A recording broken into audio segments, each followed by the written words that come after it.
حضرت انس رضی اللہ تعالیٰ عنہ نے ایک دفعہ آپ صلی اللہ علیہ وسلم سے پوچھا کہ یا رسول اللہ آپ کو غسل کون دے گا؟ تو آپ نے فرمایا میرے اہل البیت۔ پھر پوچھا یا رسول اللہ آپ کو کفن کون دے گا؟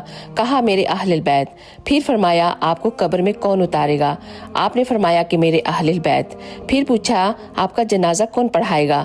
تو یہ سن کر آپ صلی اللہ علیہ وسلم کی آنکھوں میں آنسو آ گئے۔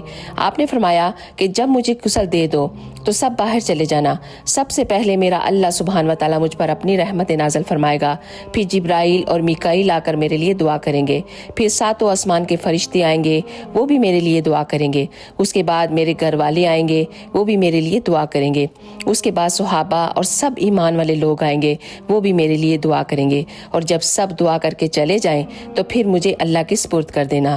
تو جب آپ کو لحد میں اتارا گیا تو حضرت مغیرہ بن شعبہ آپ کی قبر مبارک پر کھڑے تھے، تو انہوں نے اپنی جان بوجھ کر انگوٹھی اتار کر قبر میں پھینک دی۔